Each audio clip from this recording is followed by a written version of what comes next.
आज से करीब 54 साल पहले 1971 का इंडो पाक वार एक ऐसा युद्ध जिसने ना सिर्फ दुनिया के नक्शे बदल दिए बल्कि हिम्मत और स्ट्रेटेजी की एक नई परिभाषा लिखी।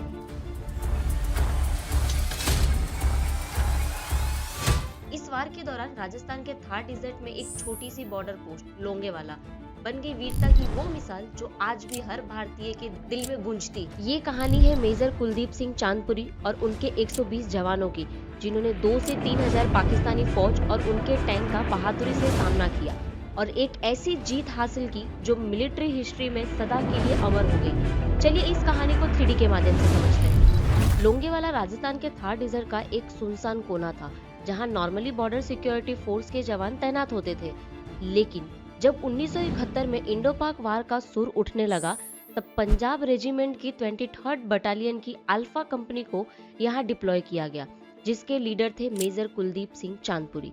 ये पोस्ट स्ट्रेटेजिकली इंपॉर्टेंट थी क्योंकि ये रामगढ़ और जैसलमेर के रास्ते का जंक्शन थी। अगर एनिमी इस पोस्ट को कैप्चर कर लेता तो जैसलमेर तक का रास्ता खुल जाता। पाकिस्तान अपने इंटरनल क्राइसिस से ध्यान हटाने के लिए इंडिया के खिलाफ एक नई चाल चलने वाला था।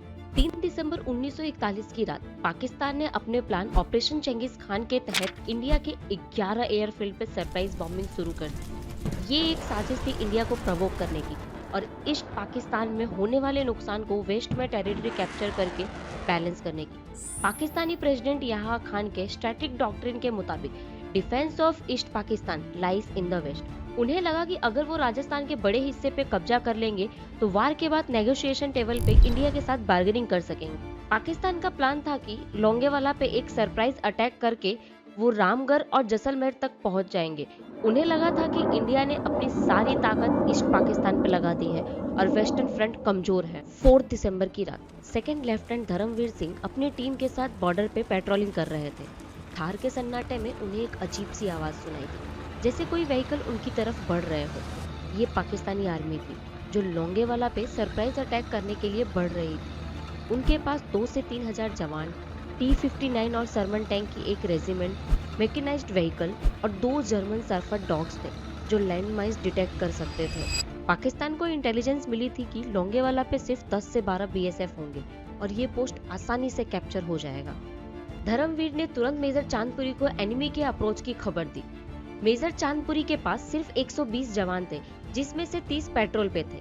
हथियार 2 medium machine gun, 2 81 mm Motors और 4 soldier fire anti tank rocket launcher.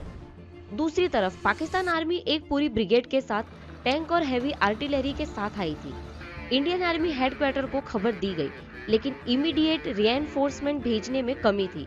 Air support भी सुबह से पहले पॉसिबल नहीं था क्योंकि इंडियन एयर फोर्स के फाइटर जेट रात में ऑपरेट नहीं कर सकते थे। The decision that change history. Major Chandpuri के सामने 2 रास्ते थे, या तो पोस्ट छोड़कर रिट्रीट करे या लड़ाई का फैसला करे। रिट्रीट का मतलब था पाकिस्तानी आर्मी को जैसलमेर तक का रास्ता खोल देना। चांदपुरी ने अपने जवानों को एक मोटिवेशनल स्पीच दी। एक बार टाइम्स ऑफ इंडिया के इंटरव्यू में उन्होंने बताया, मैंने अपने जवानों को कहा कि सिखों ने इतिहास में बड़ी बड़ी कुर्बानियां दी हैं। मैं उन्हें गुरु गोविंद सिंह जी की कहानी सुनाई और कहा, जो चाहे अभी जा सकता है, लेकिन हम यहाँ डट के लड़ेंगे।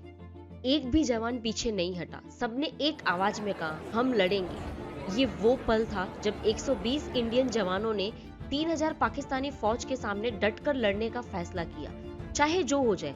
ये नहीं थी सिर्फ एक मिलिट्री डिसीजन, ये थी वतन के लिए अपनी जान की बाजी लगाने की हिम्मत। रात के 12:30 बजे पाकिस्तानी आर्मी ने लोंगेवाला पोस्ट पे अटैक शुरू कर दिया। उन्होंने मीडियम रेंज आर्टिलरी गन से सेलिंग शुरू की, जिससे BSF के 5 ऊँट तुरंत मर गए।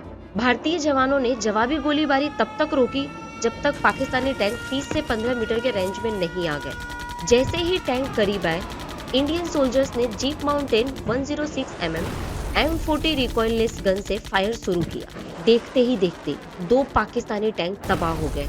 इंडियन जवानों का रिलीवेटेड पोजीशन एक बड़ा एडवांटेज था। रिकॉइललेस गन से उनके शॉट डायरेक्ट टैंक के थिनर टॉप आर्मर को हिट कर रहे थे। पाकिस्तानी टैंक के पीछे एक्स्ट्रा फ्यूल टैंक लगे थे जो रिकॉइललेस गन की फायरिंग से ब्लास्ट होने लगे। चारों तरफ आग की रोशनी।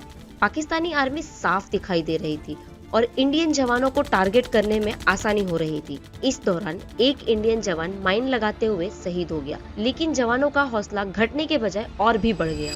जब पाकिस्तानी आर्मी लोंगेवाला पोस्ट के करीब पहुंची, उन्हें बारबड वायर दिखा, जो असल में बीएसएफ के ऊँटों के लिए लगा था। उन्हें लगा कि इसके आसपास एंटी टैंक माइंस बिछी है। इस कंफ्यूजन में उन्हें 2 घंटे तक रोक दिया, जिससे वो माइनफील्ड को चेक करते रहे। इस दौरान इंडियन जवानों ने जल्दी जल्दी पोस्ट के चारों तरफ एंटी टैंक माइंस बिछाना शुरू किया। ये एक ब्रिलियंट साइकोलॉजी टैक्टिक थी, जिससे इंडियन आर्मी को अपनी तैयारी के लिए वक्त मिल गया। पाकिस्तानी आर्मी के जर्मन सर्फर डॉग्स भी इस कंफ्यूजन में कोई लैंड माइंस नहीं ढूंढ पाए। सुबह के 7:30 बजे इंडियन एयरफोर्स के हंटर जेट्स लोंगेवाला के ऊपर पहुंच गए। उन्होंने पाकिस्तानी टैंक पर रॉकेट की बरसात शुरू कर दी। पहले स्ट्राइक में ही 5 पाकिस्तानी टैंक तबाह हो गए। पाकिस्तानी आर्मी में खलबली मच गई। वो जहां मौका मिलता भाग रहे थे। हंटर जेट्स के अटैक इतने तेज थे कि पाकिस्तानी आर्मी का मोरल टूट गया। जब हंटर्स फ्यूल और रॉकेट के लिए जैसलमेर वापस गए, पाकिस्तानी आर्मी ने सोचा कि अब मौका है, लेकिन थोड़ी देर बाद हंटर्स दूसरा स्ट्राइक लेकर वापस आ गए, जिससे 4 और टैंक्स डिस्ट्रॉय हो गए। इस दौरान इंडियन आर्मी की 12th इन्फेंट्री डिवीजन के 20 लैंसर्स अपने AMX-13 और T-57 टैंक्स के साथ लोंगेवाला पहुंच चुके थे, जिसके कमांडर थे कर्नल बाबा गुरुबचन सिंह। साथ ही 70th बटालियन राजपुताना राइफल्स भी रेइंफोर्समेंट के रूप में आ गई थी। 5 दिसंबर की दोपहर तक पाकिस्तानी आर्मी पूरी तरह टूट चुकी थी।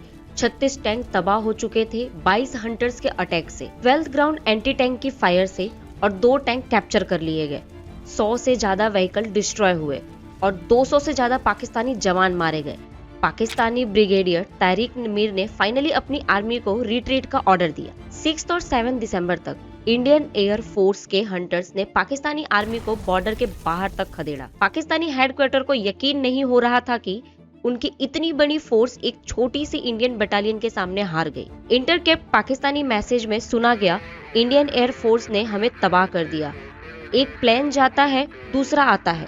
40% फोर्स खत्म हो चुकी है, वापस जाना भी मुश्किल है। ये ना सिर्फ पाकिस्तानी मिलिट्री की हार थी, बल्कि उनकी इंटेलिजेंस की भी नाकामी थी, जिन्होंने लोंगेवाला को कमजोर समझा था। बैटल ऑफ लोंगेवाला ना सिर्फ 1971 के वॉर का टर्निंग पॉइंट थी, बल्कि दुनिया की मिलिट्री हिस्ट्री में एक मिसाल बन चुकी है। मेजर कुलदीप सिंह चांदपुरी को उनकी लीडरशिप के लिए महावीर चक्र से सम्मानित किया गया। फील्ड मार्शल सैम मानेकशॉ ने लोंगेवाला का दौरा किया और चांदपुरी से पूछा, कैसे किया ये सब? आज इंग्लैंड, फ्रांस और बांग्लादेश के मिलिट्री एकेडमी में इस बैटल को पढ़ाया जाता है। 1997 में बॉर्डर मूवी ने इस कहानी को दुनिया तक पहुंचाया, जिसमें सनी देओल ने चांदपुरी का रोल प्ले किया है।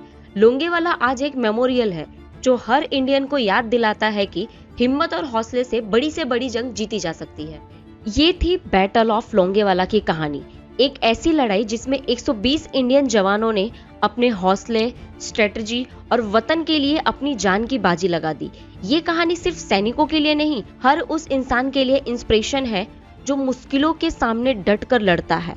जय हिंद, वंदे मातरम।